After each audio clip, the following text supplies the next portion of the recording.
Welcome aboard. It's Captain G with the recap of Turn 10, January 1941. Nothing on the event chart for this turn. Little looking forward. Interestingly, on the next turn, it's the last time that Germany has the ability to use their blitzkrieg, which we already used very early for the taking of France. But if you consider how late in the game that is, if there's a way for Germany to save that and use it in another theater, it would be a powerful tool. But something for another game at another time. Let's take a look at the income chart because it's an important piece of the game that often we forget to collaborate on at the end of our turns. So right now, the U.S., even with the San Francisco Bay Area missing, is still pretty strong, sitting at 55, biggest economy in the world, followed by Germany with 50, the Soviets at 43, Japan at 38, and then there's a long absence, big gap on that entire row. The new Roman Empire, Italy at 19. I have Britain at 17. The Far East Command, nearly its equal at 16. ANZAC static at 7. The KMT bouncing around, but still in the fight at 5. This is the Soviets' extra income, which they'll be able to add after their income roll. I'm sure they'll get at least a 3, so they'll be at max, and then this will push them up somewhere closer to Germany. And then the CCP and the two Frances. So that's their income. For bonuses, we have Germany earning the 3 for Sweden, missing out on Norway, missing out on Romania, missing out on Transcaucasia, Southern Iran, Southern Iraq, but sitting comfortably at peace with the Soviets earning 5, hence the red chip underneath, and the USSR 3 with the green. CCP does not have a bonus, nor right now the Soviets. They're at peace, so they don't have wartime bonuses. This is flipped upside down to represent the fact Japan will never get the oil income bonus from the U.S. again. But they are getting 2 of the island bonuses. And when I look at their island China bonuses, they're getting 5 to 7 for, actually now it's not their turn yet, but I'll go ahead and take that off because they just lost another piece of China. So they would be at 6, and we'll see what happens on their turn. Great Britain lost the Suez, so they lost that bonus. This is still a potential for them to get, so I haven't turned it over yet. If they ever clear their sea lines from enemy subs, they would pick up 2, but they do get 2 from Iran. And this is flipped over because they've lost it now. And let me pull over so you can see it. So these are ANZAC and Far East Command bonuses that they could have gotten or had, but have lost. So I'll just take these off because they're not permanently gone. France is not collecting any bonuses now. They're out of the game for now. Italy is maxed out at their 6 for Gibraltar, Suez, and the Mediterranean. This KMT is earning their 2 from having the Burma Road, and the U.S. Is missing out on that 12 because they don't have all of their cities.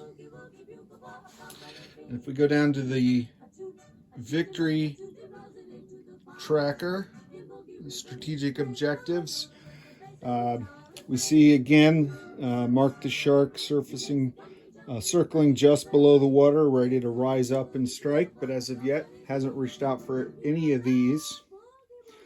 The Allies Lost Sphere of Influence, lost Sun Never Sets. They had those early on in the game. I think they start with them, but they lost them both. And I did the math. They were closer before, but they're losing ground as the Soviets gain their roles and Great Britain falls down. My understanding of this is it's not Far East Command or ANZAC, it's just Britain and the US. If I'm wrong on that, let me know. Germany is contributing nothing to the Axis cause. Italy has this one. They've had it for some time with East Africa. And Japan has accomplished 2 of their 4. So with the victory cities, right now the Axis has the lead, but we're still only mid-game. If we go up to the technology, let me just lift you up a little bit so you get a better view of the text.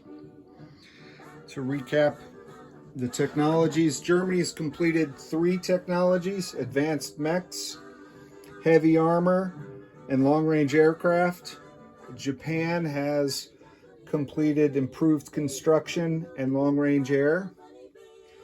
For the Allies, Great Britain has completed anti-submarine warfare, which is really helping them on their convoy lines. And the US has completed long-range aircraft, but right now their entire Air Force is just in the Pacific Northwest, so they haven't utilized that yet. We'll see what happens later. Germany and Italy are both 1 away for a technology, as is the Soviet Union and the Americas, and then you'll see where they are on stages 1 and 2. So if my fellow players have something different on their charts, let me know. We'll reconcile it. By now you've seen the screen. All right, so let's recap where we stand in the game. I'll start in Europe. The Spanish Civil War doesn't rage. It's more like a smoldering. Every once in a while they'll hit a recruitment roll. Every once in a while they will as well, but that conflict is still open, still active, still a victory point for either side if either one can take it.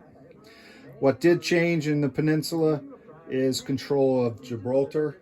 Last turn, Italy took that away from the British, but we'll see how long they can hold it, because the Americans have sortied out of their ports and have a large fleet with 2 battleships, a carrier, a heavy cruiser, 2 light cruisers, 2 destroyers, 3 transports, 2 coastal subs, a total of 3 infantry. The Heartland infantry, it's a housekeeping issue the Germans will address, but the Heartland infantry could not move and then board the transport. So the ship left, they missed ship's movement.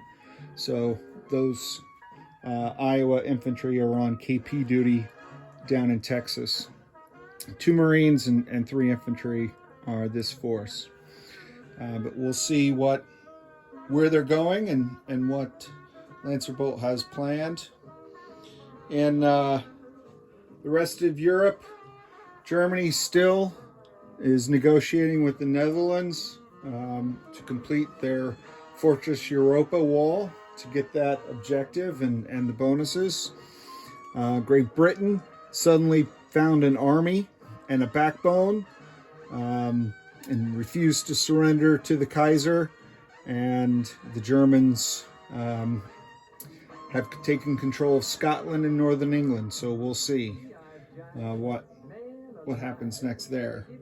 In Africa, the new Roman Empire stretches pretty much all along the east around to the south, but the French have now sortied out of their jungle kingdom,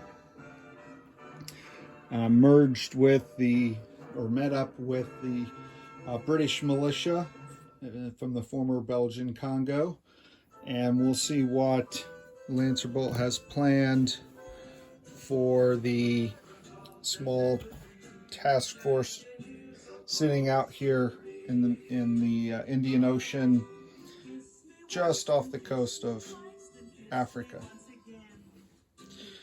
So that's Europe.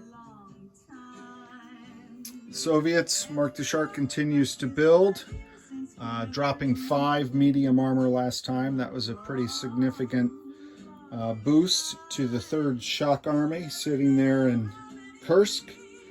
I guess just preparing for the largest tank battle in the world. I'm not sure who he's going to face, but we'll see how big his forces get. Down in Southeast Asia, the British continue to exploit as imperialists the citizens of their colonies. They're dispatching the Gurkhas to do all the fighting for them, with the 1st, 2nd, and 4th Gurkhas taking up garrison duty in British Malaya. The 3rd and the 5th taking Siam. The 7th and the 6th taking Tonkin, former French colony that Great Britain held on to and did turn over to the Free French. And I think it's the 8th and the 9th in Burma. KMT has made use of their new air power and taken a couple parts of China away from Japan. And in the Pacific, as you saw on the last turn with the US, half of the Japanese Pacific colonies have been returned to the Americans, as this colony of San Francisco stands alone as the only piece of the Japanese Empire in the Western Hemisphere. So that is the recap. We're about halfway through the game. Again, we're finishing turn 11, so starting in on the second half. Next up will be Germany with turn 11.1, July of 1941. This is Captain G on behalf of my fellow players in Operation Newblood. Over and out.